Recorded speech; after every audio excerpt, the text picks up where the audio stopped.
श्री कृष्णा श्री कृष्णा श्री कृष्णा श्री कृष्णा। गुरुर्ब्रह्मा गुरुर्विष्णुः गुरुर्देवो महेश्वरः गुरुः साक्षात् परं ब्रह्म तस्मै श्री गुरवे नमः। तस्मै श्री गुरवे नमः। हरि ओम तत्सत्।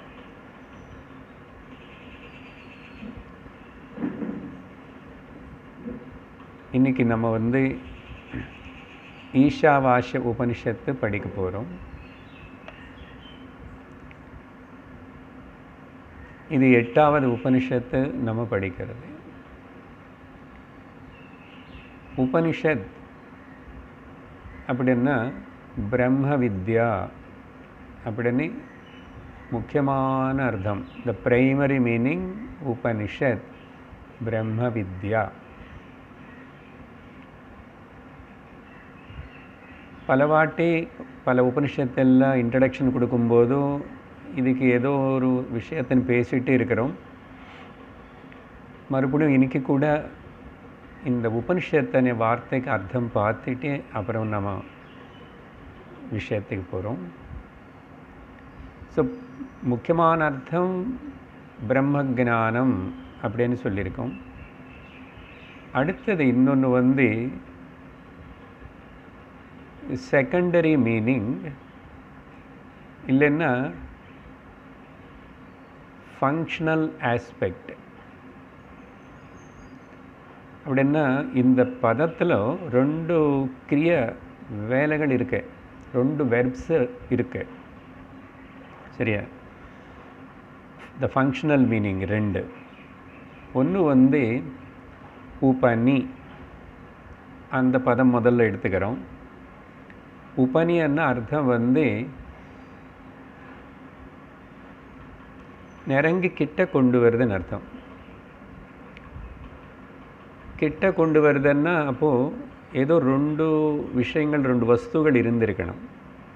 அப்போ தானே கிட்ட கொண்டு வந்தோம் அப்படின்னு சொல்ல முடியும். So bringing closer is called உபனி.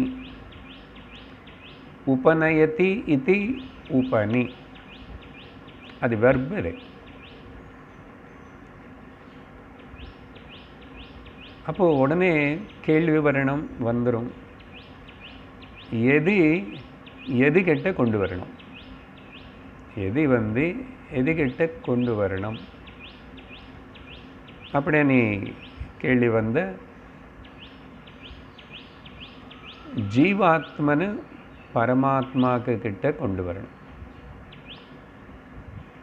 Okay, ஜீவாத்மனே பரமாத்மா கூட கொண்டு வருது. ஆர் சத்தியம் பிரம்மன் brought together இந்த 2 ஜீவ பரமாத்மா. ஸோ இதுதான் முதல் ஃபங்க்ஷனல் ஆஸ்பெக்ட். ரெண்டாவது சத் அనే பதம் இருக்கு. அது சேர்ந்து எழுதும்போது வியாக்கரணபரமாக ஷத் ஆயிடுது. நமக்கு விஷயம் அந்த சத்துன்னா அவசாதனாத்.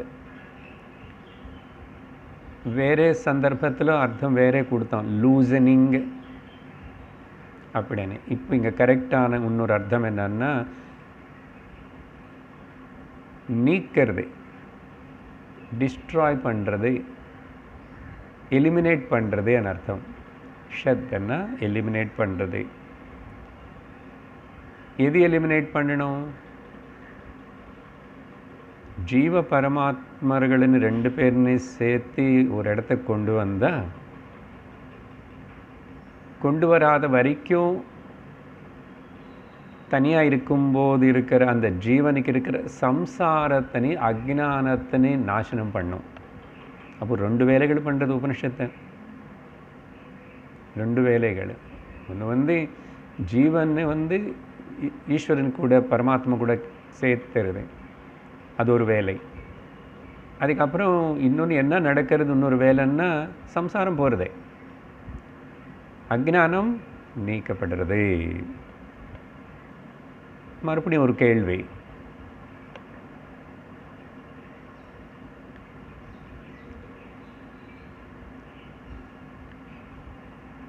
முதல் ಕ್ರಿಯಾಪದಕ್ಕೆ ஆமாம் சார், நாலேஜ். நீங்கள் இங்கே உபனிஷத்து பேசுகிறீங்க, நாங்கள் கேட்க போகிறோம். இது வந்து அறிவு, நாலேஜ். அறிவு எப்படி ரெண்டு பேர்னு கொண்டு வந்து சேர்க்கும்? How the knowledge can bring two things together? இப்போது 2 கிளிப்பு இங்கே இருக்கு. நான் வந்து சொல்கிறேன், கமெண்ட் பண்ணுறேன், மந்திரஜாலம் இல்லை, நார்மலாக.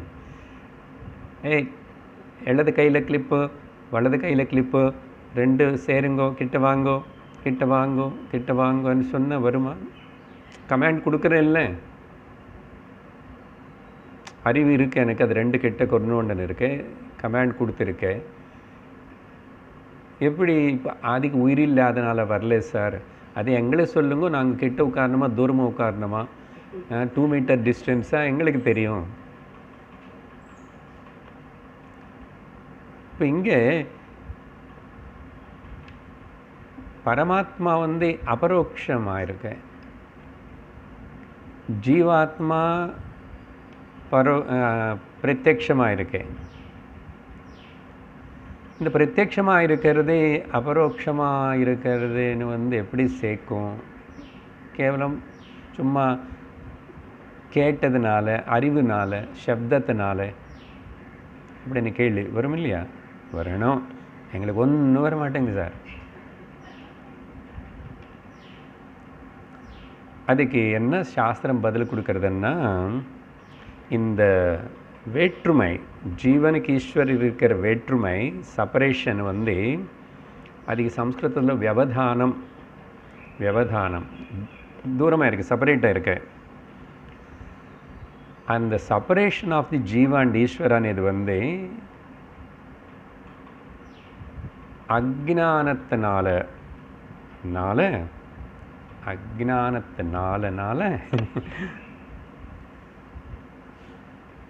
அஜ்ஞானம் అనేది எங்கே இருக்கு? புத்திக்குள்ளே இருக்கு. அப்போது ஞானம் అనేది புத்திக்குள்ளே ஏற்பட்ட அந்த புத்தியில் இருக்கிற அஜ்ஞானம் வந்து ஞானத்தினால் அந்த புத்தியில் போய் அதினை எலிமினேட் பண்ணும். ஒத்துக்கோமா? கரெக்டு தானே? அதனால் அறிவு இந்த எப்படி இது எனக்கு நாலெட்ஜ் எப்படி வந்து 2 திங்ஸ்னு கிட்ட கொண்டு வரும்?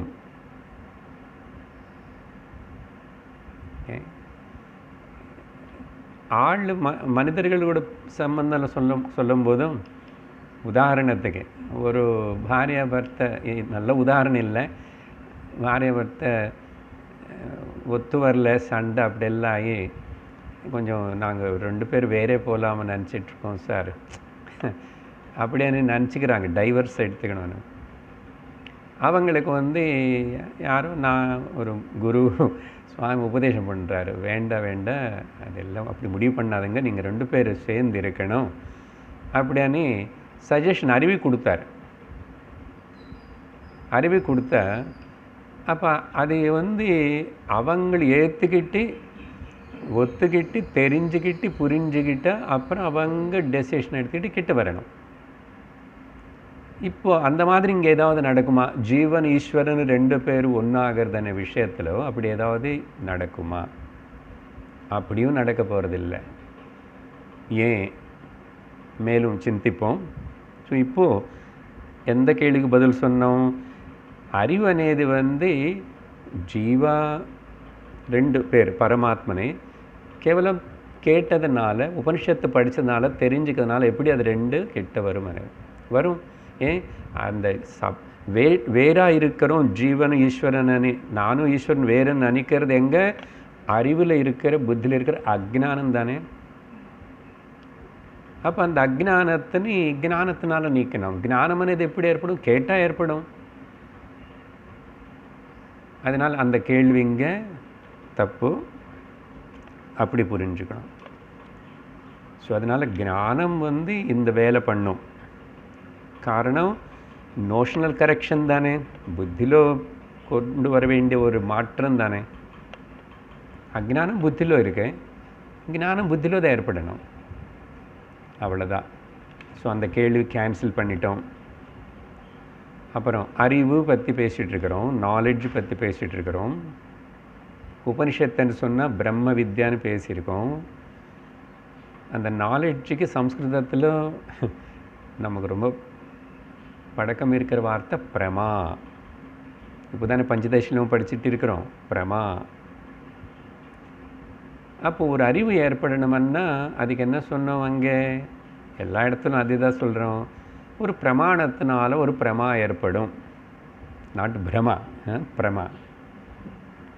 கண்ணு அనే பிரமாணத்தினால ரூபம் அనే அறிவு ஏற்படும், காதனை பிரமாணத்தினால சப்தமனே அறிவு ஏற்படுறது உள்ள. நான் பேசுகிறதெல்லாம் உங்களுக்கு கேட்குறது காதுனால. அப்போது பிரமாஜனக்கம் எது பிரமாணி உருவாக்குறதோ அதுக்கு பேர் பிரமாணம். இப்போது முன்னு சொன்ன கருத்துக்கள் பார்க்கும்போது அப்போது அந்த உபனிஷத்து பிரமா ஜீவ ஈஸ்வர ஐக்கிய ஞானத்தின்னு உருவாக்குறதுனால அப்போது உபனிஷத்துக்கு என்ன பேர் கொடுக்கணும்? பிரமாணம். பிரமாணம். அதனால் ஜீவாத்ம பரமாத்ம ஐக்கிய ஞானத்தினை உருவாக்குறதுனால இந்த உபனிஷத்துக்கு பேர் பிரமாணம். சரியா? எப்படிப்பட்ட பிரமாணம்? சப்த ரூபத்தில் இருக்கிற பிரமாணம். இது புஸ்தகமாக பிரிண்டாகி இருந்தால் கூட கையில், அது எப்படி இந்த புஸ்தகம் அறிவு கொடுக்கும்னு சொல்லக்கூடாது. சப்தம், வேத சப்த பிரமாணம் எப்படி? 6 பிரமாணங்கள் பேசும்போது 5 பிரமாணங்கள் நம்ம நெகேட் பண்ணிட்டோம். பிரத்யக்ஷ, அனுமான, உபமான, அர்த்தாபத்தி இதெல்லாம் நெகேட் பண்ணி கடைசியில் சப்த பிரமாணந்தான் நிர்ணயம் பண்ணி முடிவு பண்ணி, அதுதான் வேதம், உபனிஷத்து. அப்போது இந்த சப்த பிரமாணம் சப்த ரூபத்தில் இருக்கிற இந்த புஸ்தகம், சப்தங்கள் தான் நீங்கள் வார்த்தைகள். ஸோ இது எப்படி புத்திலோ ஞானம் ஏற்படுத்தும் அనే சந்தேகம் வரக்கூடாது. இந்த சப்த ஞான கிரந்தமே பிரமாணம். அறிவு ஏற்படுத்தி பிரமாணம் வேணும்.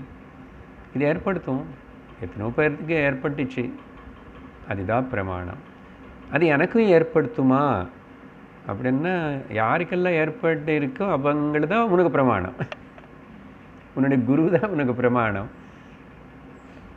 ஞானம் அடைஞ்சு போனவங்களுக்கு தான் பிரமாணம். அது ஒருத்தர் 2 பேர் இல்லையே, ரேர் இல்லையே, ஏக்கமாக நிறைய பேர் இருக்காங்க. நிறைய பேர் இருக்காங்க. இது இன்னைக்கு உபனிஷத்துன்னா இந்த அர்த்தம் போதும், சரியா? ஆனால் இந்த அர்த்தத்தினே அழகாக சொல்கிற ஒரு ஸ்லோகம் இருக்கு, அதே சொல்கிறேன். அதிலேருந்து எடுத்து தான் இப்போ நான் சொன்னதுக்கப்புறம் ஸ்லோகம் சொன்னால் நல்லா இருக்கும். ஸ்லோகம் சொன்ன அப்புறம்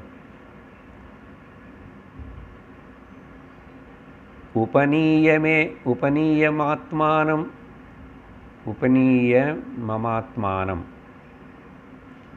உபநீயமமாத்மானம் பிரம்மாபாத்த துவயம் புனः. ஒன்றுக்கா அர்த்தம் சொல்லிட்டு போவேன். உபநீய இயம் ஆத்மானம், அது சேர்ந்து படிக்கும்போது உபநீய மேமாத்மானம், உபநீய இதம் இமம் ஆத்மானம், உபநீயம் இமம் ஆத்மானம் அப்படின்னு இந்த ஆத்மா ஜீவாத்மான்னு நினைக்கிற எண்ணு பிரம்ம அபாத்த துவயம். துவயம் అనేది எங்கே இல்லையோ, துவைத்தம் இல்லாத அந்த பிரம்மனு கிட்ட கொண்டு போகும், கொண்டு போகிறோம். அதுதான் உபநீயம். ஸோ உபநீயமே மமாத்மானம் பிரம்மா பாத்த துவயம் அது ஒரு வேலை பண்ணுறது, அதுதான் சொல்லிட்டோம் இங்கே ஃபங்க்ஷனல் ஆஸ்பெக்ட். அப்புறம் என்ன பண்ணும்? புனః நிஹந்த்ய வித்யா, அவித்யனை நீக்கும், அவித்யனை நீக்கும். அப்புறம் புனः நிஹந்தி, நிஹந்தன்னு நீக்கிறது, அவித்யாம் தஜ்ஜம்ச,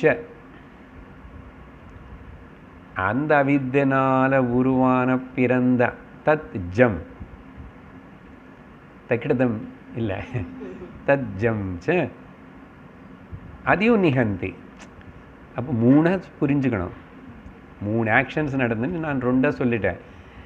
ஓகே, ஒன்று கொண்டு போய் சேர்க்கறதே, அதுக்கப்புறம் அதனால் அஜ்ஞானம் போயிடுச்சு, அஜ்ஞானத்தினால் ஏற்பட்ட சம்சாரமும் போச்சு. அதனால தஸ்மாது உபனிஷன்மதா, அதனால தான் அதுக்கு உபனிஷத்தனு பேர் கொடுக்கப்பட்டது. புரிஞ்சுதா? இப்போ அதுதான் விவரிச்சிருக்கேன்.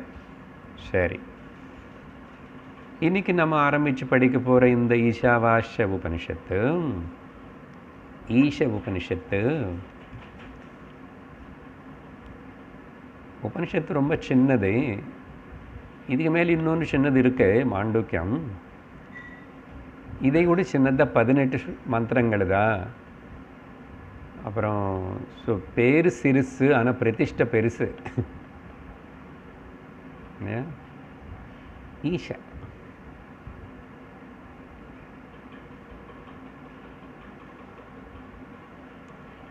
இது எந்த வேதத்துக்கு சேர்ந்தது? சுக்ல யஜுர்வேதத்துக்கு சேர்ந்தது. சுக்ல யஜுர்வேதத்துக்கு சேர்ந்த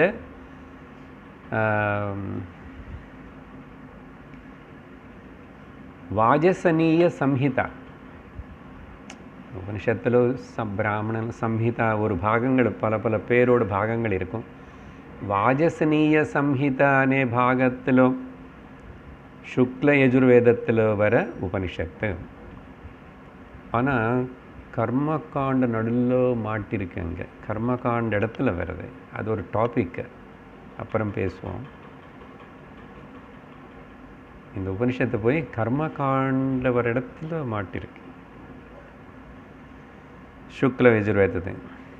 ஸோ பொதுவாக உபனிஷத்துகளுடைய ஆர்டர் சொல்லும் போதும் சம்பிரதாயபரமான ஸ்லோகம் இல்லை, அனுசரிக்கிற பத்ததி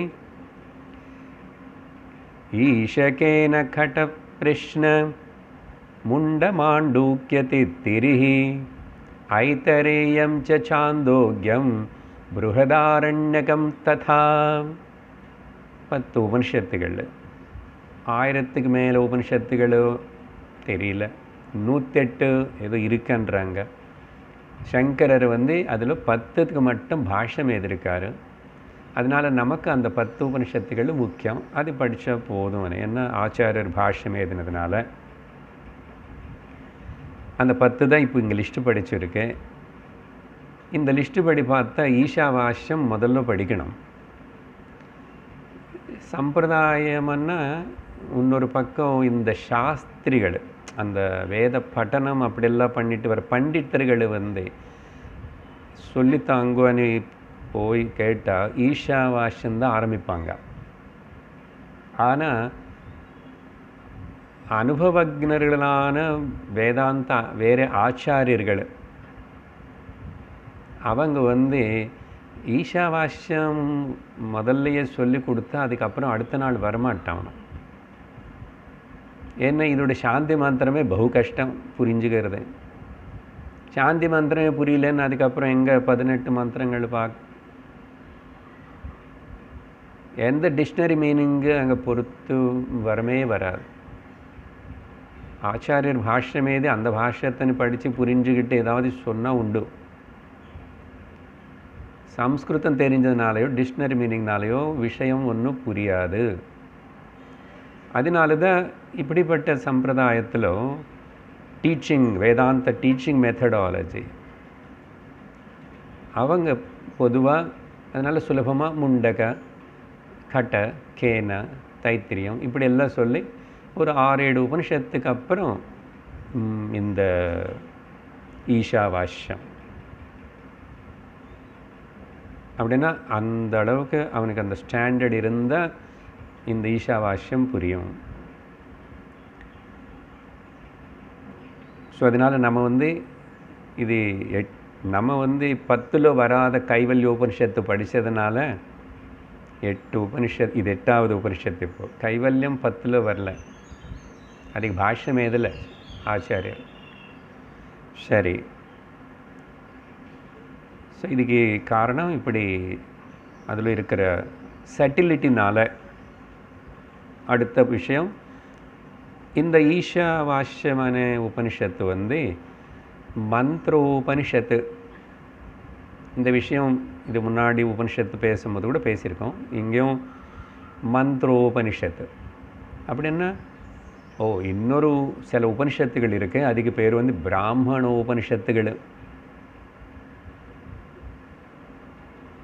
பொதுவாக மந்திரோபனிஷத்துக்கு விஸ்தாரமான விளக்கம் சொல்கிறது தான் பிராமணோபனிஷத்துடைய வேலை. முண்டகோபனிஷத்து மந்திரோபனிஷத்து, அதுக்கு பிரஷ்னோபனிஷத்து, பிராமணோபனிஷத்து, முண்டகோபனிஷத்துடைய எக்ஸ்டென்ஷன் ஆஃப் தி எக்ஸ்பிளனேஷன் தான் நம்ம பிரஷ்னோபனிஷத்தில் பார்த்தோம். ஆமாம் சார், அன்றைக்கி சொன்னீங்க. ஓகே, அப்போது இந்த ஈஷாவாஸ்ய உபனிஷத்து மந்திரோபனிஷத்தானா இதோடைய பிராமணோபனிஷத்து எங்கே இருக்குன்னா இதே சுக்ல யஜுர்வேதத்துக்கு சேர்ந்த பிருஹதாரண்யகோபனிஷத்து. உபனிஷத்துகளுக்குள்ளேயே ரொம்ப பெருசுனால அதுக்கு பேர் பிருஹத்தன்னு வச்சுட்டாங்க. காட்டுக்குள்ளே போனால் எப்படி ஒன்றும் தெரியாமல் முடிச்சுக்கிறோ அப்படி பிருஹத அரண்யமாக மாதிரி இருக்கணும் ஒரு அர்த்தம் இல்லை. அது விஸ்தாரமாக நிறைய டைம் கொடுத்துட்டு ஈஸ்வரை வேறு ஒன்றும் வேலை வச்சுக்காமல் வானப்பிரஸ்தாசிரமத்திலும் நல்லா அது படிக்கணும், நிறைய இருக்கேன்னு அர்த்தம். ஸோ பிருஹதாரண்யகோபனிஷத்து இந்த ஈஷாவாஸ்ய உபனிஷத்துக்கு விவரணம், காமெண்ட்ரி. ஸோ இப்போ இந்த உபனிஷத்துக்கு இந்த பேர் வர்றதுக்கு காரணம் என்ன? ஏன்னா இதுக்கு முன்னாடி உபனிஷத்துகளை பற்றி பலது கேள்விப்பட்டிருக்கோம். இதுக்கு அந்த 18 மந்திரங்களுக்குள்ள முதல் மந்திரத்துடைய முதல் வரி ஓம் ஈஷாவாஸ்யமிதகும் சர்வம் அப்படின்னு வருது. அதனால இதுக்கு ஈஷ உபனிஷத்து, ஈஷோபனிஷத்து. ஈஷா ஒரு சங்கர ஷா, அடுத்தது ஈஷாவாஸ்ய சரஸ்வதி சா. பேர் சொல்கிறதுலையோ கஷ்டம் இருக்கு. ஈஷாவாஸ்யம், ஈஷாவாஸ்யோபனிஷத்து இப்படியெல்லாம் சொல்கிறது உண்டு. அப்போது ஆனால் எல்லாத்துக்கும் இப்படி வரலையே, சிலதுக்கு வேறே மாதிரி சொன்னீங்க. அதான்ப்பா, யானைக்கு எறவன் குதிரைக்கு குர்றவன் சொல்லக்கூடாது. அது முண்டகோபனிஷத்து. அப்போ என்ன சார் அங்கே அப்படியெல்லாம் முண்டவனை திட்டி ஆரம்பிக்க அப்படி அதில் முண்டக விரதம், அந்த விரதம் செஞ்சு அதுக்கப்புறம் அந்த உபனிஷத்து ஸ்டார்ட் பண்ணதுனால முண்டக விரதம் ரொம்ப முக்கியமாக அதில் பாயிண்டாக இருக்கிறதுனால அதுக்கு முண்டக உபனிஷத்துன்னு வந்தது. அப்புறம் கட்டோபனிஷத்து, அது என்ன விரதம்? அது விரதம் இல்லை, அது காட்டக சாக்கைக்கு சேர்ந்தது. காட்டக ரிஷி, காட்டக சாக்கை. இங்கே எப்படி வாஜஸ்னீய சம்ஹித சாக்கை காட்டக சாக்கைக்கு சேர்ந்தது. ஓகே,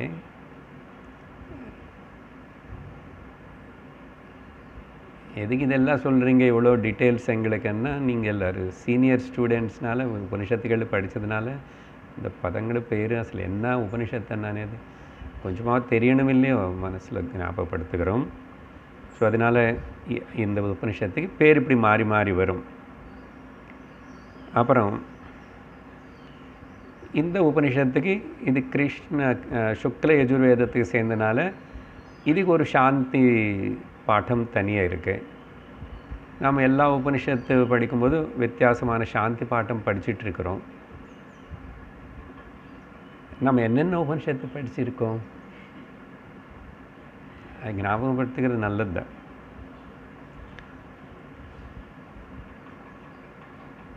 ஆர்டர் வேண்டாம், நான் வேதம் வைஸ் சொல்கிறேன். வேதம் படி பொதுவாக யஜுர்வேதம் முதல் சொல்லுவோம் இல்லையா? ஓகே, ரிக்கு முதல் சொல்லுவோம். ரிக் யஜு சாம அதர்வணானி அந்த பேச்சுக்காக. யஜுர்வேதம் கிருஷ்ண யஜுர்வேதத்துக்கு சேர்ந்த 2 உபனிஷத்து படிச்சிருக்கோம். நம்ம எல்லோரும் கிருஷ்ண யஜுர்வேதம் படிச்சிருக்கோம். ஆமாம், தைத்திரியம் அண்ட் கட 2 உபனிஷத்துகள் கிருஷ்ண யஜுர்வேதம். அப்போ அங்கே சாந்தி மந்திரம் ஓம் சஹனா பவதோ சஹனா. அப்போது அந்த வேதத்தில் வர உபனிஷத்துகள் எல்லாத்தையும் கூட அந்த சாந்தி மந்திரமே அப்ளை ஆகும். அடுத்தது சுக்ல யஜுர்வேதம் இப்போ தான் படிக்க போகிறோம். சரியா? சுக்ல யஜுர்வேதம் இப்போ தான் படிக்க போகிறோம். இதோட சாந்தி மந்திரம் ரொம்ப வருஷமாக அவங்களுக்கு தெரியும். ஓகே, ரொம்ப வருஷமாக தெரியும். சஸ்பென்ஸ். அடுத்தது சாமவேதத்துக்கு சேர்ந்த உபனிஷத்து. அதில் நம்ம கேனோபனிஷத்து படிச்சிருக்கோம். ஹாப்யாயந்து மமாங்கானி வாக்பாணி அப்படின்னு சாந்தி மந்திரம். ஓகே, எல்லாம் படிச்சிருக்கோம், ஞாபகம் இருக்குல்ல? அப்புறம் அதர்வண வேதத்துக்கு சேர்ந்தது 3 உபனிஷத்து படித்தோம். என்னென்னது? பிரஷ்ன முண்டக கைவல்யம். பிரஷ்ன முண்டக கைவல்யம் 3 உபனிஷத்துகள். சரியா? அங்கே என்ன? ஓம் பத்ரம் கர்ணேபிः ஸ்ருணுயாம தேவாः. இந்த 4 சாந்தி மந்திரங்களாவது தினந்தோறும் சொல்லணும் வேதாந்திக் ஸ்டூடெண்ட்டு. காலையிலே சும்மாவே கூட சொல்லி மறக்கக்கூடாது சாந்தி மந்திரங்கள். ஸோ இந்த மாதிரி நம்ம 4 வேதங்கள்னு தொட்டிட்டோம். இன்றைக்கி அந்த யஜுர்வேதத்தில் இருக்கிற சுக்ல யஜுர்வேத பாகவத்தின்னு நம்ம இன்றைக்கி ஆரம்பிக்க போகிறோம். இன்னும் அப்புறம் படித்ததெல்லாம் எக்ஸ்ட்ரா மாண்டூக்கியம் அதெல்லாம் கூட சாந்தோக்கியம் பெரிய பெரிய உபனிஷத். ஸோ மொத்தம் 8. தைத்திரியம் கட கேன பிரஷ்ன முண்டக கைவல்யம். இப்போது ஈஷ. சரியா? இன்னொன்று சொல்லலை, அது ரிக்வேதத்தை சேர்ந்தது. இப்போ தான் படித்து முடித்தோம். ரிக்வேதத்துக்கு சேர்ந்த ஐத்தரேயமும் படித்தோம். அதோடு சேர்ந்து இன்றைக்கி ஆரம்பிக்கிறது 8. ஓம் வாங் மே மனசி பிரதிஷ்டிதா. ஓகே, இன்றைக்கி அடுத்த சாந்தி மந்திரம் ஆரம்பிக்கிறதுக்கு முன்னாடி இந்த சாந்தி மந்திரம் சொல்லி நம்ம அப்புறம் அந்த சாந்தி மந்திரனுடைய அர்த்தத்தை தொடங்குவோம். சரியா?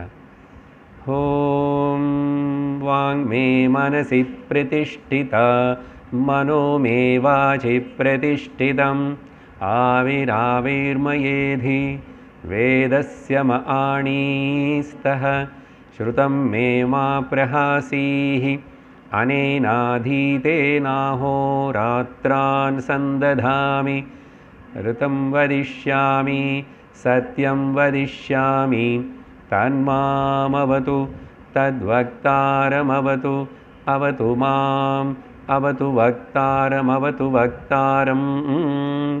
ॐ शान्ति शान्ति शान्तिः. ओके,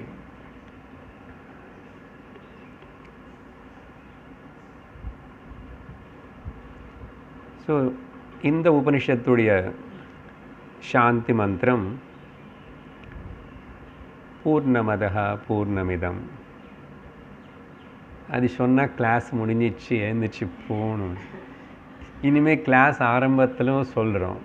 யாராவது வந்தால் என்னடா கிளாஸ் முடிஞ்சிச்சான்னு நினச்சிக்குவாங்க. இத்தனை வருஷம் படிக்கிறோம் தவிர அதோடைய அர்த்தம் பார்க்குற பாக்கியம் இன்றைக்கி தான் கிடைக்கிறது நமக்கும். இந்த உபனிஷத்துடைய இந்த சாந்தி மந்திரத்துக்கு பகவான் ஆதிசங்கரர் ஈஷாவாஸ்யத்துக்கு பாஷ்யம் எழுதும்போது ஏதலை. ஏன் சார்? அவர் என்ன பண்ணார்? பிருகதாரண்யத்துக்கு பாஷ்யம் எழுதும்போது எழுதினார். ஏன் அப்படி?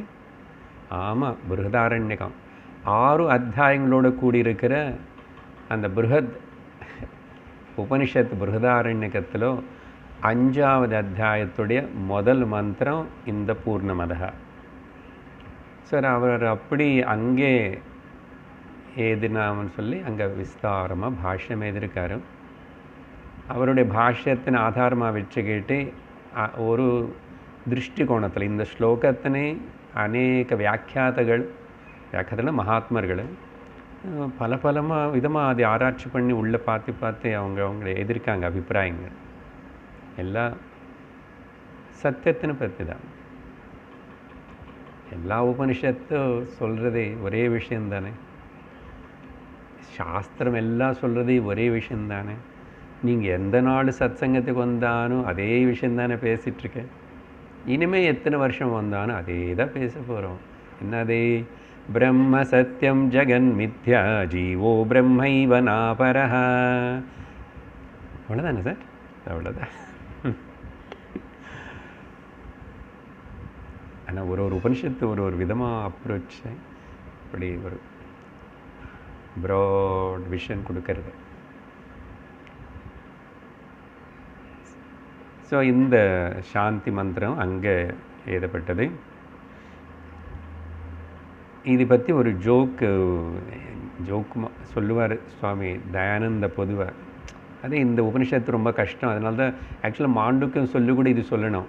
நான் என்னமோ தெரியல, மாண்டுக்கியத்தை நான் அப்படியே தள்ளி போட்டுட்ருக்கேன். ஏன்னா அது ஆரம்பித்தா நிறையா நாளாகும் காரிக்கையோடு சேர்த்து 200 மேலே காரிக்கை கூட சொல்லணும். தவிர சும்மா 12 ஸ்லோகம் படித்தா இல்லை, வாழ்க்கையில் ஒரு வாட்டி தான் படிப்போம். அவ்வளோ திரும்பி சொல்லிக்கிறதுக்கு படிக்கிறதுக்கு டைம் கிடைக்குமா?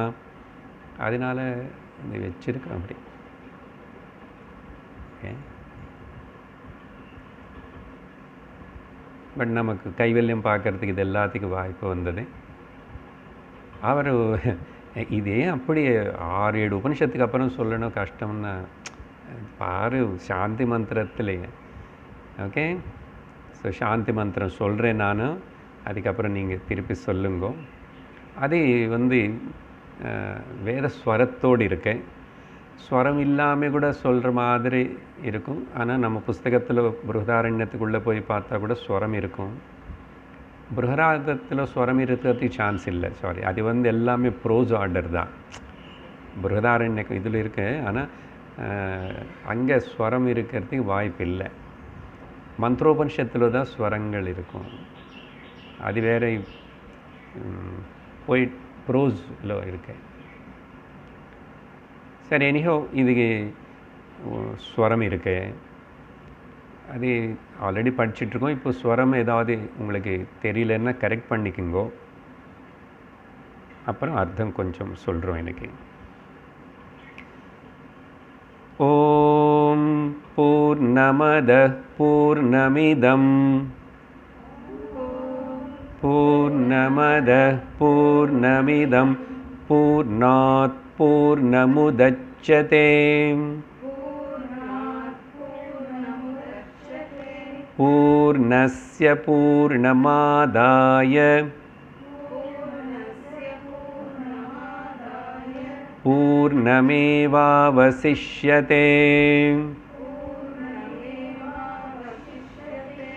ஓம் சாந்தி சாந்தி சாந்தி.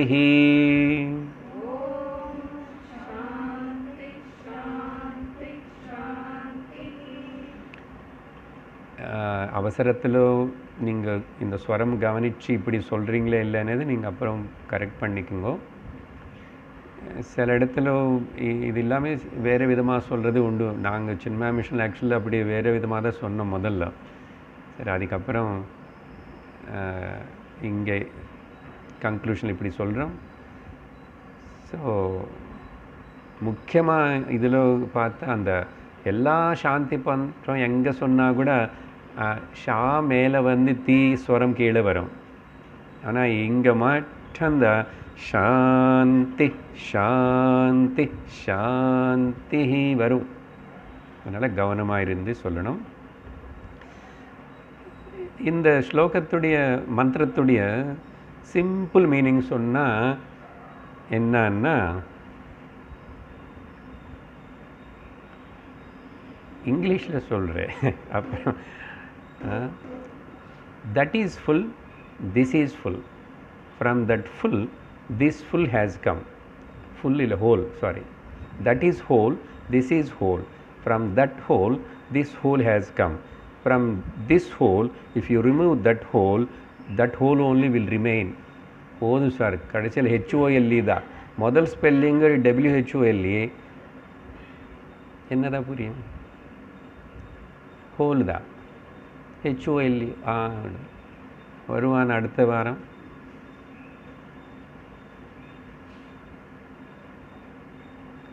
அதனால் சம்பிரதாயமாக குருகிட்டேருந்து படித்தா தவிர சாஸ்திரம் புரியிற விஷயம் இல்லை. சரி, ஜஸ்ட் அது. இப்போது அர்த்தத்தை பார்ப்போம்.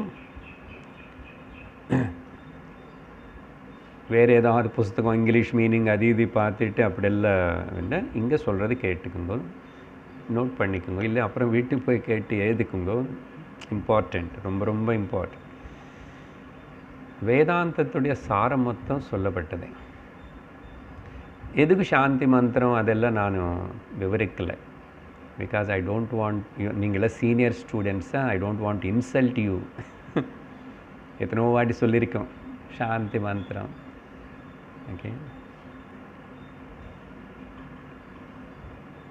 தடங்கள் எல்லாம் நீக்கப்படுறதுக்கு அது விட்டுடும். ஸோ அது இன்றைக்கி டச் பண்ணல. நம்ம நேராக அர்த்தத்துக்கு போகிறோம்.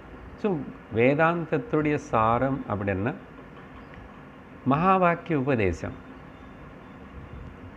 மகா வாக்கியத்தில் சிஷ்யனுக்கு நேராக குரு சொல்கிறது என்ன? தத்துவமசி, யூ ஆர் தட். அந்த விஷயமெல்லாம் இதில் கொண்டு வரப்போகிறோம். முதல் வரியில் ஒரு வார்த்தை எடுத்துக்கிறோம். அதஹ பூர்ணம் இதம் பூர்ணம். முதல் அதஹ பூர்ணம், அதஸ் சப்தத்திலிருந்து வந்தது. அதஹன்னா தட்னு அர்த்தம். அதி பூர்ணம், இதையும் பூர்ணம். முதல் அது என்ன ஆனதுக்கு அர்த்தம் சொல்கிறேன். ஓகே, அது என்ன? ஈஸ்வரனு பரமாத்மா பூர்ணம். அந்த பரமாத்மா ஈஸ்வரனும் எப்படிப்பட்ட ஈஸ்வரன், எப்படிப்பட்ட பரமாத்மன்னு? நிர்குண நிருபாதிக ஈஸ்வர பரமாத்மா பூர்ணம், ஃபுல். அப்படி என்ன? மகா வாக்கியத்தில் சொல்லப்பட்ட தத்து இங்கே அதகான்னு உபயோகப்படுத்தப்பட்டது. எல்லாம் சம்ஸ்கிருதம் வரும், உஷாராக இருக்கணும். மகா வாக்கிய தத்துவமசியில் சொன்ன தத்து இங்கே வந்து அதகான்னு உபயோகப்படுத்தப்பட்டது. ரெண்டு அர்த்தம் ஒன்று தான். ஸோ அப்போது தத் பத லக்ஷார்த்தா அதசப்தஸ்ய அர்த்தா. இந்த அதசப்தத்துடைய அர்த்தம் என்னன்னா, இந்த தத்பத லக்ஷார்த்தம் அப்படின்னா இது செகண்டரி மீனிங்கு கதா இல்லையா? வாச்சார்த்தத்துக்கு பிரைமரி மீனிங்னு சொல்கிறோம். இந்த லக்ஷார்த்தத்துக்கு பேர் வந்து செகண்டரி மீனிங்னு சொல்கிறோம். அப்படிப்பட்ட அந்த லக்ஷார்த்தமான செகண்டரி மீனிங்கான நிருபாதிக நான் பிரம்மன் வார்த்தைக்கு உபயோகப்படுத்தலை, ஈஸ்வரன் வச்சுக்கிறேன். ஏன்னா நமக்கு அந்த உபனிஷத்து அர்த்தம் சொல்லும் போது ஜீவ ஈஸ்வரன் பதம் தானே நம்ம உபயோகப்படுத்திட்டோம். அதனால் ஈஸ்வரன் வச்சுக்கிறோம். அப்போது நிர்குணமான நிருபாதிகமான தத்பத லட்சார்த்தமான அந்த ஈஸ்வரனும் பூர்ணம். புரிஞ்சுதோ? ஆனால் இந்த பதங்கள் எல்லாம் இது முன்னாடி கேட்டிருக்கிறவங்களுக்கு ஈஸியாக இருக்கும், அதான் சொல்கிறேன். இல்லைன்னா இப்படி லட்சார்த்தம் என்னன்னு இப்போ கேட்கக்கூடாது.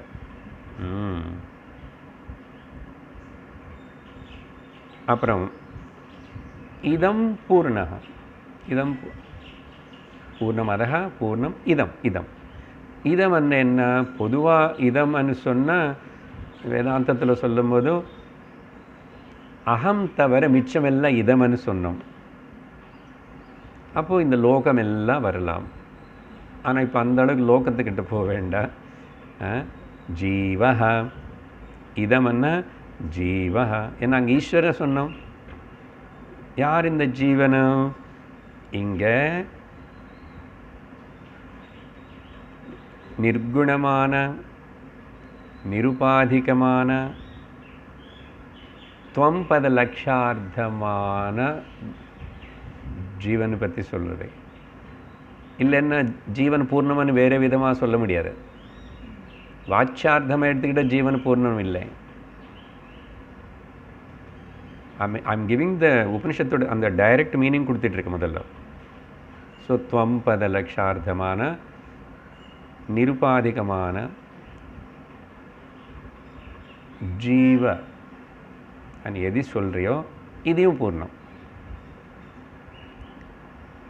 அப்படின்னா நிர்குண நிருபாதிக சைத்தன்யம்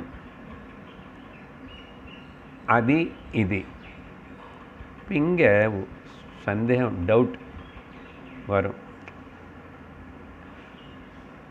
பூர்ணமன்னா இன்ஃபினிட்னு அர்த்தம். அப்போது அதி பூர்ணம் இது பூர்ணமன்றீங்க குருவே, ரெண்டு பூர்ணம் இருக்குமா?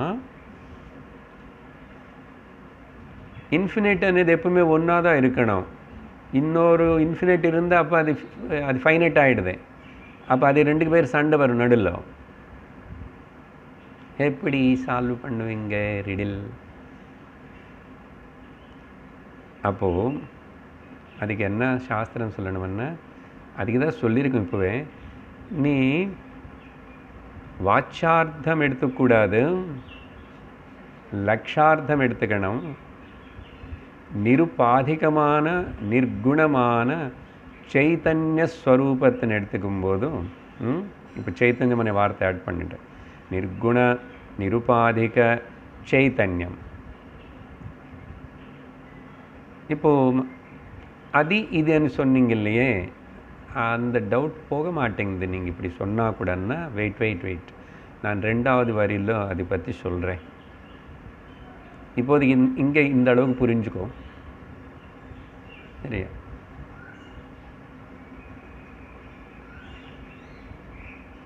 ரெண்டு இன்ஃபினிட் இல்லை. நாங்கள் ஜஸ்ட்டு கம்யூனிகேட் பண்ணுறதுக்காக, உன்னை புரிய வைக்கிறதுக்காக அது இதேன்னு சொல்லிட்டு இருக்கிறோம். அது இதனேது ஆக்சுவலாக இல்லை. ரெண்டு ஒன்று தானே சொல்லணும். ஆனால் நீ கன்ஃபியூஸ் பண்ணிக்காது. அது இது இருக்குன்னு சொன்னதுனால ரெண்டு இன்ஃபினிட் இருக்குன்னு. அதனால தான் நாங்கள் ரெண்டு இடத்துல பூர்ணம் பதம் உபயோகப்படுத்திட்டேன். ஆனால் நீ லட்சார்த்தம் எடுத்துக்கணும். ரெண்டுமே சமம். இப்போது கன்க்ளூஷன் என்ன சொல்கிறோம்? சமம். பேச்சுக்கு தான் அதையும் பூர்ணம் இதையும் பூர்ணம். ஆனால் அண்டர்ஸ்டாண்டிங் என்ன இருக்கணும்? ஒரே பூர்ணமாக இருக்கணும். ஆனால் உபனிஷத்து அடுத்த வரியிலோ உனக்கு ஏதோ இன்னும் உள்ள உறுத்தி இருக்கும், சந்தேகம் இருக்கும், ஒரு லெவல் நானும் கொஞ்சம் இறங்கி சொல்கிறேன் அப்படின்னு சொல்லி முதல் வரி கிளியராக இப்போது முதல்ல அங்கே வரைக்கும் பூர்ணமதः பூர்ணமிதம். அடுத்த வரியில் பூர்ணாத் பூர்ணம் உதச்சதே. பூர்ணாத் பூர்ணம் உதச்சதே. பூர்ணத்தில் నుండి இன்னொரு பூர்ணம் பிறந்துச்சு. ஹாய், அப்படி பிறக்குமா? யாரோ ஒரு புருஷனுக்கு கல்யாணமாகி அவருக்கு பாரியை இருந்தாதுன்னு ஒரு குழந்தை பிறக்கும். அம்மா பிரம்மனுக்கு வைஃப் உண்டோடி. நிர்குண நிருபாதிகத்தில் இல்லை, ஆனால் சகுண சௌபாதிகத்துவத்தில் சம்ஸ்கிருதம் வேணுமனே உபயோகப்படுத்துகிற, வேறு வழி இல்லை. அப்போதான் பிரெயின் சுத்தமாகும். உபாதியோடு கூடியிருக்கிற, குணங்களோட கூடியிருக்கிற அந்த பிரம்மன் மாயா கூட கல்யாணம் பண்ணிக்கிற மாதிரி, அந்த மாதிரி கோட்ஸில் வச்சுக்கணும். பிரம்மன் மாயா கூட கல்யாணம் பண்ணிக்கிற மாதிரி அப்படி பேர் மாற்றிக்கிட்டார். ஈஸ்வரான்னு பேர் வச்சுக்கிட்டார். மாதிரின்னு சொன்னாவே கதை.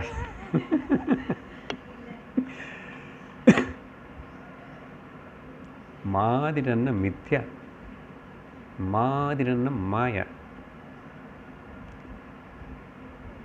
அவர் கல்யாணம் பண்ணிக்கிற மாதிரி, நிறைய ஆன மாதிரி, நிறைய லோகம் உருவாக்கின மாதிரி.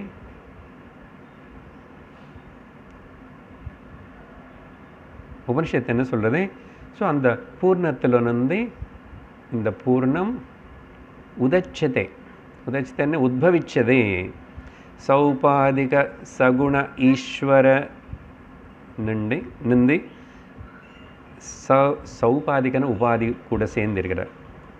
சகுண ஜீவ இருந்தான்.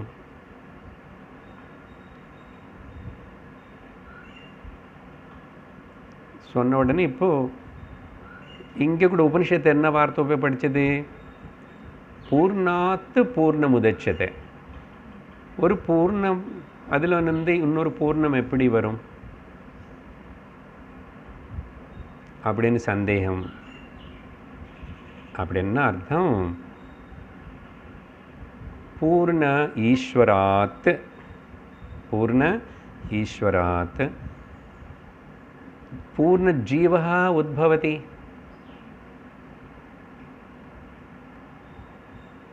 அதனால தான் அதிபூர்ணம் இது பூர்ணம்தான். பட் ஆனால் கூட கேள்வி மிச்சம் இருக்கும். எப்படி சார் பூர்ணம்? பூர்ணம்னு என்ன? எல்லா இடத்துலும் அது மட்டும்தான் இருக்கிறது பேர் தான் பூர்ணம்னு சொல்ல முடியும். அப்சல்யூட், இன்ஃபினிட், ஏகம். அப்போ எப்படி ஜன்ம கொடுக்கும் இன்னொரு பூர்ணத்துக்கு அப்படின்னு சந்தேகம் வரும். அதாப்பா சௌபாதிக ஈஸ்வராத் உபாதிகளோடு கூடியிருக்கிற, ஓகே, அதே நிர்குணத்திலோ நிருபாதிகன்லோ ஒன்றும் நடக்கலை. அதனால தான் அங்கேயும் பூர்ணம்னு சொல்லிட்டோம். சும்மா பேச்சுக்கு தான் அதீதம் ரெண்டு ஒன்று தான். சரி, இப்போது உனக்கு காணப்படுறத நீ நினச்சா, ஓகே, வியாபகாரிக்க லெவலில் பிரத்யக்ஷமாக அனுபவப்படுறதுன்னு சொன்னால், அதை சௌபாதிக ஈஸ்வரத்துவத்தில் இருந்து பூர்ண ஈஸ்வரத்தில் இருந்து சௌபாதிக பூர்ண ஜீவனு பிறந்தா அப்படி எடுத்துக்கலாமா? அப்படின்னா மாயா சகித பிரம்ம. ஏன் இப்போ நான் சொன்ன ஸ்டேட்மெண்ட் எப்படின்னா, காரிய குணாக காரியே வர்த்தந்தி. காரணத்தில் என்ன குணங்கள் இருக்கின்றனதோ அதெல்லாம் காரியத்தில் காணப்படும். காரியத்தில் காணப்படும். அது ரூல், லாஜிக். ஸோ அனுவர்த்தந்தே. சரி, இப்போது இது நான் விவரிக்கிறேன், உனக்கு புரியும். உதாரணம் கொடுத்து நான் விவரிக்கிறேன். அப்படின்னே அங்கே உதாரணம் எதுவுமே கொடுக்கல. உபனிஷத்துக்கு டைம் இல்லை. I am going fast. I am going with my cryptic language only. அப்படின்னு உங்கள் மாஸ்டர் ஏதோ பண்ணுவார், அதுக்கு பார்த்துக்கோ அப்படின்னு சொல்லு. முதல் நமக்கு தெரிஞ்ச நம்முடைய குடம்.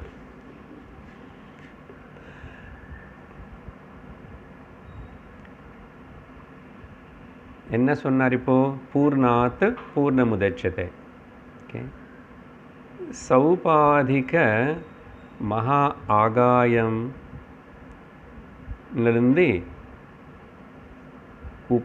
சௌபாதிக குடம் பிறந்துச்சு.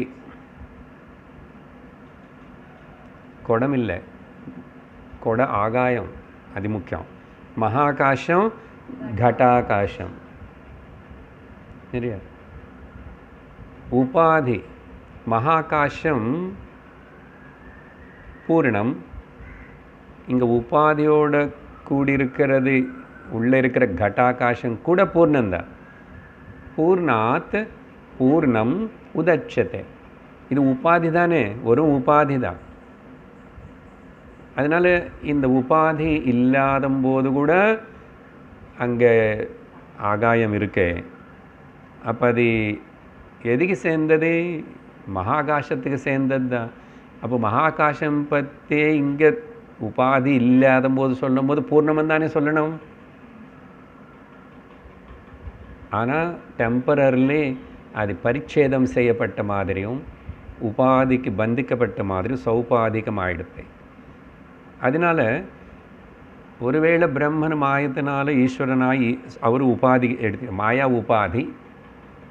அதே மாதிரி ஜீவனுக்கு இங்கே சரீரம் மனமனே உபாதி. இந்த எக்ஸாம்பிள் ஓரளவுக்கு புரிஞ்சுதா? ஸோ மகாகாஷ, இப்போ அங்கே மேலே என்ன சொன்னார்? பூர்ணாத் பூர்ணம்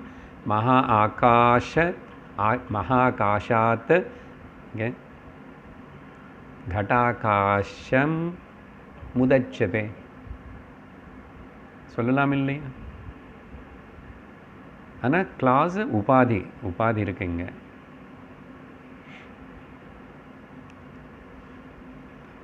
நான் இன்னொரு உதாரணம்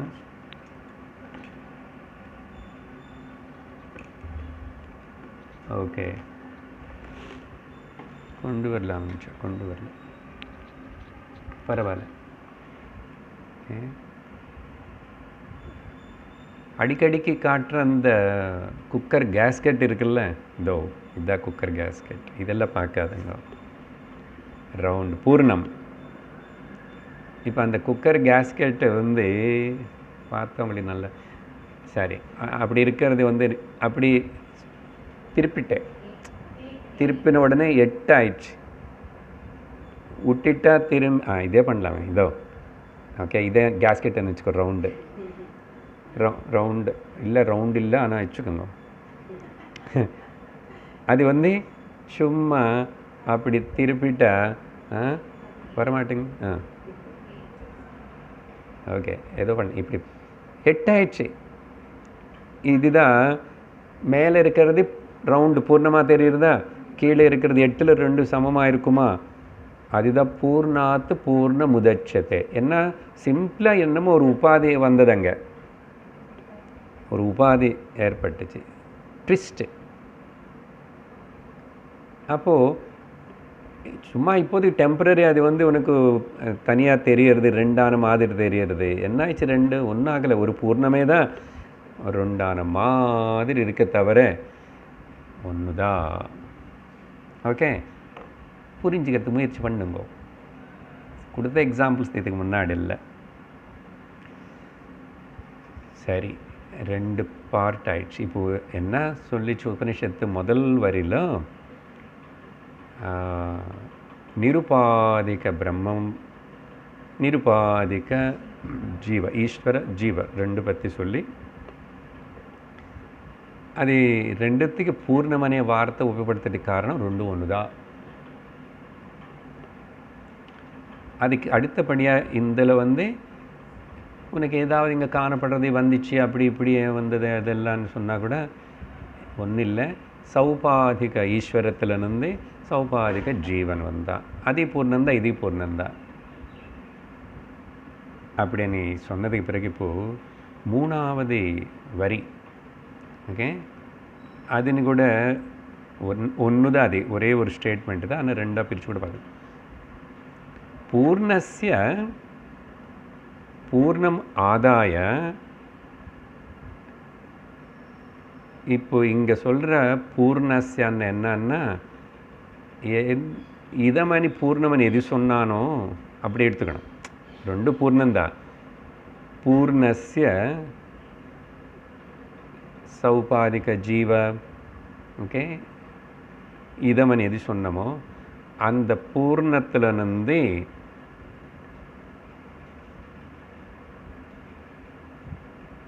பூர்ணஸ்ய பூர்ணம் ஆதாய, ஒரு பூர்ணத்தை எடுத்துட்ட. 2 பூர்ணம் தானே பேசிகிட்டு இருக்கோம். வேறு கொடக்கட்ட பூர்ணம் இல்லை, ஞாபகம் வரல. இல்லை, அதெல்லாம் வரக்கூடாது. ஒன்று எடுத்துட்டேன். முக்கியமாக இப்போ 2வது ஸ்டேட்மெண்ட்டில் கனெக்ட் பண்ணிக்கணும், நாட் முதல் ஸ்டேட்மெண்ட்டு. ஓகே, இந்த சௌபாதிக ஜீவனே பூர்ணம், அது பூர்ணம்னு சொல்லிட்டோம். அதில் வந்து சௌபாதிக ஈஸ்வரன் அப்படின்னா அதுக்கு ஒரு வார்த்தை டெக்னிக்கல் என்ன கூட, உபஹித சைத்தன்யம். உபஹிதன்னு உபாதியோட கூடி இருக்கிற சைத்தன்யம். உபஹித சைத்தன்யம் உபாதியோட கூடி இருக்கிற, அதே உபாதி இருக்கு. ஈஸ்வரனுக்கு உபாதி இருக்கு, மாயா உபாதி இங்கே. அப்போது ஜீவ சௌபாதிக ஜீவ இதில் இருந்து, ஓகே, உபாதி அதுக்கு எந்த பூர்ணத்தில் வந்து இது வந்தது, என்ன முதல் ஸ்டேட்மெண்ட் அதில் வந்து இது வந்ததுன்னு சொன்னார் இல்லையா. இந்த வந்த இதிலிருந்து இந்த ஈஸ்வர உபஹித சைத்தன்யத்தினே ஆதாயன்னு எடுத்துட்டா என்ன மிச்சம் இருக்கும்? உங்களுக்கு மேக்ஸ், இப்போது உங்களுக்கு மேக்ஸ் ரிடில்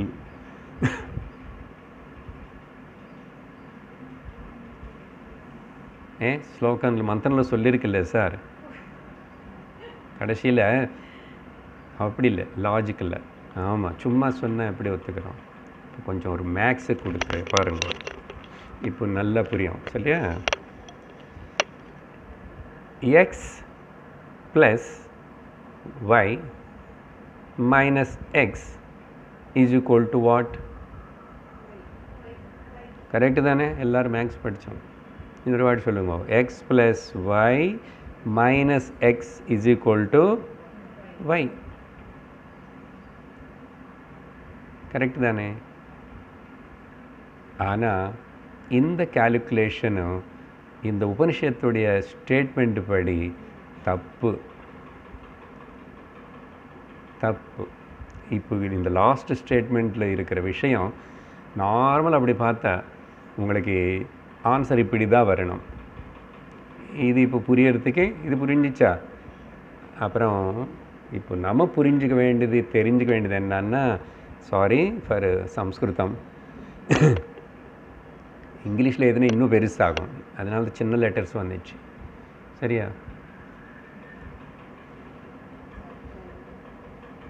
சைத்தன்யம் உபஹித சைத்தன்யம்னு எழுதுறதுக்கு இடம் இல்லை, அதனால் சைத்தன்யம் ப்ளஸ் உபாதி மைனஸ், ஜாகிரதை பார்க்கணும்,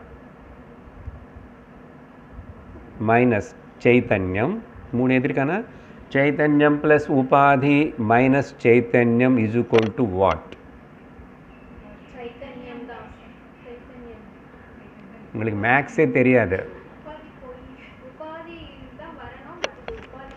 இங்கேவே அப்படி சொல்லிட்டீங்க. அப்போ மாதிரி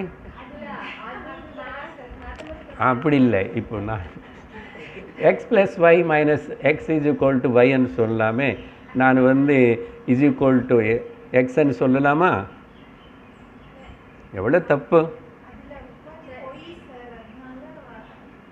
வேதாந்தம் எல்லாம் படித்ததுனால இல்லை, ஏதோ சொன்னதே நாங்கள் உங்களுக்கு திருப்பி சொல்கிறோம். அப்படி சொல்லலாமா? ஓகே, உபனிஷத்து என்ன சொல்ல தெரியுமா? ஜீரோன்னு சொல்கிறது. அந்த ஜீரோன்னா பூர்ணம் தான் இருக்கு. ஆனால் மேத்தமேட்டிக்கல்லி பார்த்தா చైతన్యం ప్లస్ ఉపాధి మైనస్ చైతన్యం ఈజ్ ఈక్వల్ టు చైతన్యம்ன்றது. அதுதான் இந்த லாஸ்ட் வரியுடைய அர்த்தம். பூர்ணம்ன்றது. பூர்ணம் అనేది நம்ம எப்பவுமே ஜீரோவாக கூட எடுக்கணும். அதுக்கு தான் கேஸ்கெட்டு காட்டு. புரிஞ்சுதா? ஆனால் அதுக்கு இதுக்கு ஒத்து வராது. ஆனால் லாஜிக்கலாக திங்க் பண்ணும்போது அப்படி இருக்கு. ஸோ இப்போ பூர்ணஸ்ய பூர்ணமாதாயன்னா உபாதி எதுலேருந்து ஆக்சுவலி இந்த உபாதி ஜீவ வந்துட்டான். பூர்ணமத பூர்ணாத் பூர்ணம் உதச்சதே வந்ததுக்கப்புறம் சப்போஸ் இந்த ஜீவ உபாதியிலிருந்து உபாதி ஜீவ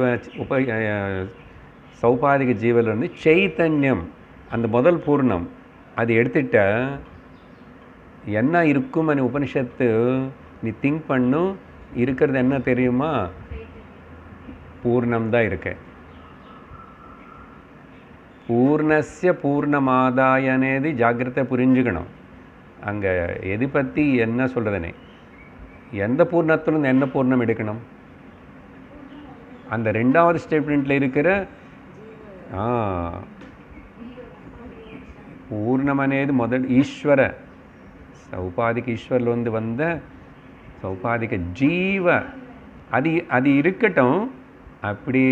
ஆனால் இது எடுத்துட்டு அது எப்படி இருக்குது? அது இல்லை, அசல் அது இல்லவே இல்லைன்னு சொல்கிறதுக்கு தான்.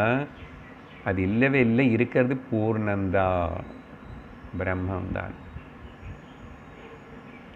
சாந்தி மந்திரம் இப்படி இருக்குது, என்ன உள்ள மந்திரங்கள் எப்படி இருக்கும் சார்?